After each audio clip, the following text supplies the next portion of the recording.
So you've got your plans in place and maybe you've started to map that out. But this next 90 days, you're kind of thinking, how do I get focused?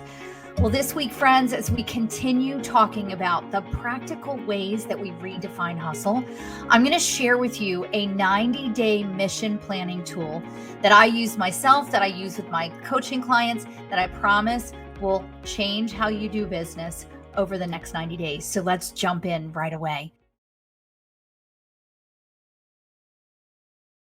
Thanks, first of all, for being here live. I go live with the podcast every Monday at noon Eastern, right here on YouTube, on Facebook, on LinkedIn. And I hope you'll join me. So please be sure to follow or subscribe to those channels. And you have the opportunity to interact with me live as I do the podcast episode.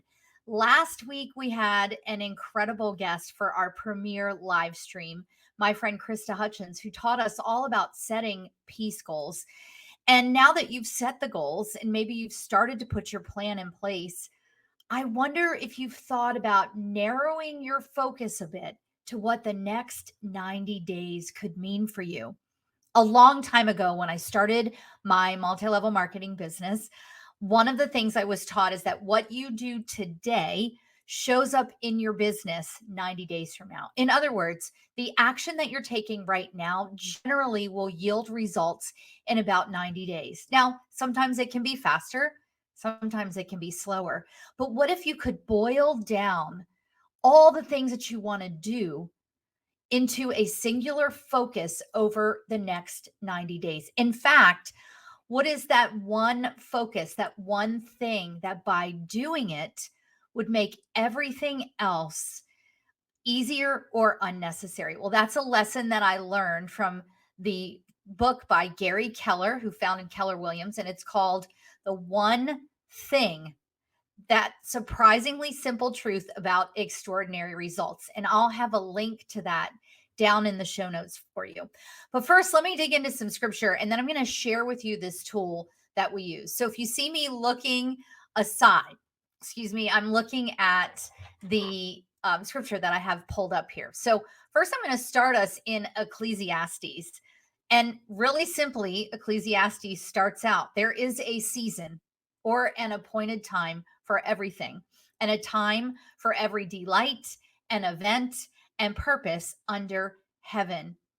So the greatest part about that is we have time already allotted by the Lord, and we can focus that time so that we're truly getting done the things that move our mission forward. Because I don't know about you, but left to my own devices, I'm going to go all over the place. So I want to be as focused as I can be so that I can move my business forward and deliver on the mission that he's given me for my kingdom business.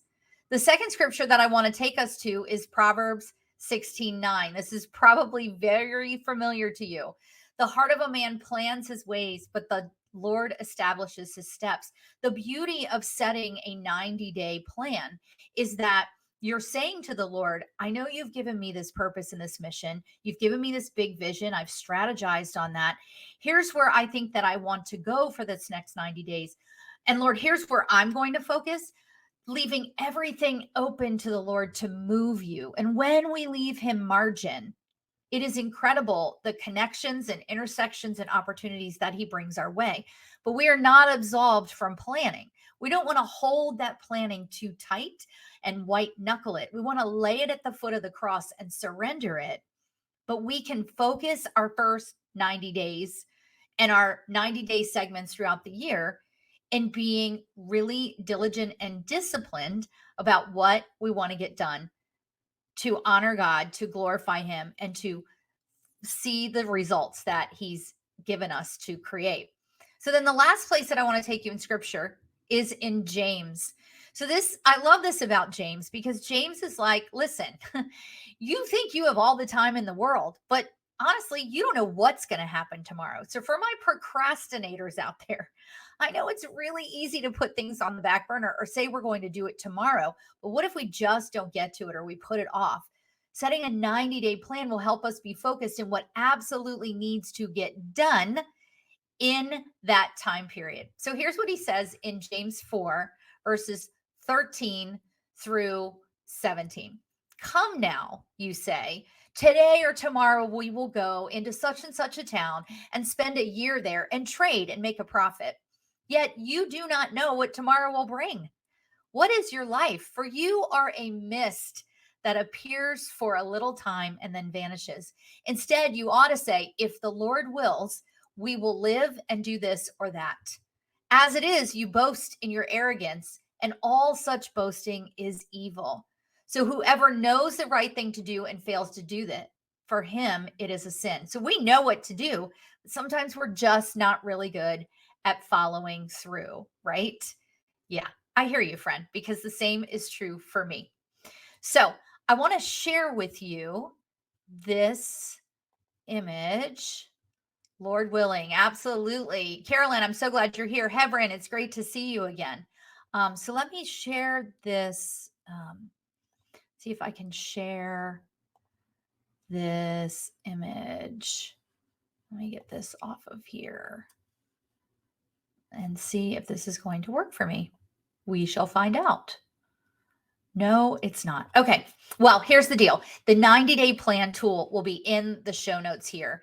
And I will put a link here in our comments in just a minute so that you all can go get this. In fact, let me do that right now for those who are watching live. If you go to erinharrigan.com/90-day tool, you can grab that right there. Okay. So I'm just going to walk you through this. It's very simple. It's 5 questions to ask yourself to move your mission forward in the next 90 days. And remember what I said at the beginning is we want to focus on the one thing that we want to truly get done over the next 90 days. That in doing so will make everything else easier or unnecessary. So here are the questions that you want to ask yourself. And all of this is on the tool in one page. Number 1, what is the difference? One difference that you want to see in your business at the end of 90 days. Now, this could be a monetary difference. It could be a number of clients difference. It could be a visibility difference. It could be so many things. For me, as I planned out my first quarter, the difference that I want to see is that I'm savoring and enjoying the fruits of my labor, because I don't know about you, but I can fill 8 hours pretty quickly, and I don't necessarily need to do that.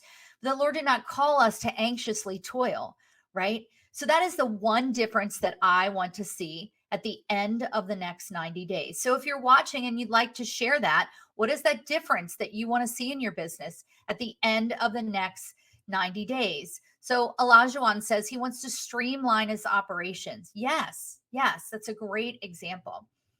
Question number 2, once you've identified that one difference, what are 3 milestones that when reached will demonstrate that that difference has been achieved, right? So for Olajuwon, let's use you for an example, streamlining his operations. There are probably 3 very clear, measurable milestones that will indicate to him that he has achieved that difference at the end of 90 days. For me, it was things like I'm feeling more calm and peace in my day. I'm taking time out of my day to get outside and enjoy the sun, or enjoy some time away from my desk.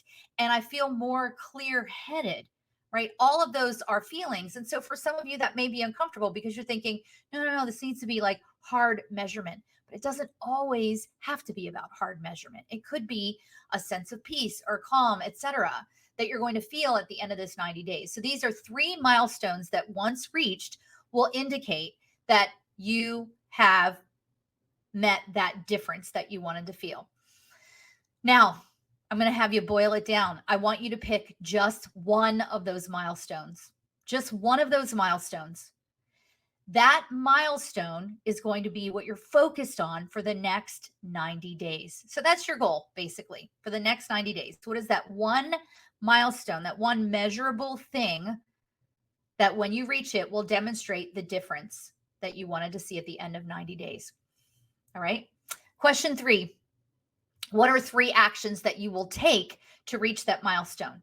This is where we begin to say, okay, that is the goal, but what are the actions I'm actually going to take?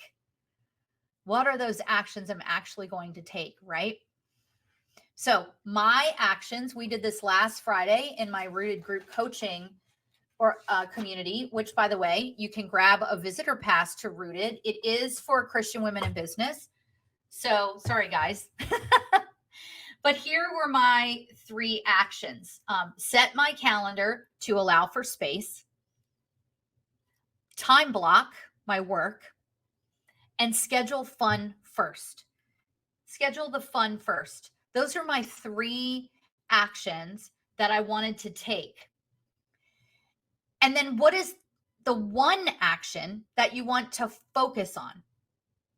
Right? So in question 2, we boiled down our 3 milestones to a single milestone. And then in question 3, we boiled down that milestone to the actions that we would take.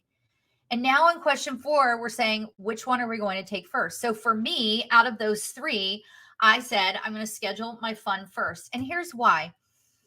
When I became an entrepreneur, one of the first things I learned is to schedule your priorities first. So scheduling your work around your priorities instead of your priorities around your work. And so I learned to put my family priorities and my faith priorities and my marriage priorities, etc. Put all of those things on the calendar, because then I would see where were the areas that I could fit my work around my priorities. The same is true with this. So I know for me that I need to schedule those fun times. And I live in the DC area. So fun to me looks like I'm going to take a day and go down to DC and see a couple of museums, right? Scheduling those first, because that is my priority. That's going to be reaching the milestone of making time for fun, which is going to be the milestone that indicates that I've enjoyed the fruits of my labor in this first 90 days. I hope that makes sense for you. All right. So what is that one action that you're committed to? And this last question is the keystone of all of it. And that is, how will you let God lead in your 90-day mission? What are you praying to him around, right? So this was my prayer. Lord, show me where the blocks of time are where I can be most productive, and what work priorities I need to schedule around the fun that I want to schedule, and show me what that fun is. For example, the Smithsonian just announced that their castle, the Smithsonian Castle in Washington, D.C., which is part of the Smithsonian Museum institution, is closing February 1st. Well, it's January 9th. I need to get down and see the castle, because I'm pretty sure I haven't seen the castle since I was a little kid, if then. So now I have a time, right? That is the purpose of this 90-day mission plan, to take all the plans you've made for this year and focus them for 90 days. I promise you, when you do that, not only are you going to see the results at the end of 90 days, you're probably going to see some results along the way. And by allowing God the margin and laying it at the foot of the cross, he might just redirect you to things you didn't even think about. So for those of you who are watching, I just want to share. This is Olajuwon's prayer. I love this. Lord, help me set my priorities in my business and help me focus on the rocks. I love it. The rocks versus the pebbles and the sand that will move my business forward and reduce the things that are mere distractions and detractors. Yes, I think so many of us can echo that prayer. Olajuwon, thank you for sharing. And then Hebron's prayer, show me your plan and lead me in doing it. Yes. By the way, there is a scripture, Hebron, you probably know this. It's one of my favorite scriptures, is Psalm 25 verses 4 and 5. Show me your ways, O Lord, teach me your path. Lead me in your truth and teach me, for you are the God of my salvation. On you I wait all the day. With that, I'm going to close us out. Remember that this episode will be the audio episode for January 16th, so be sure you tune in there. We will not have a live stream next Monday because I will be on vacation with my family, but I do have a powerful episode coming for you that's going to have some tools around making decisions and staying focused. So continuing the practicality of redefining hustle. And until I see you next time, I pray for and encourage you to tune out the world, tune into God's truth, and turn up focus to walk out the kingdom assignment that he's given you for your business. I'll see you all soon.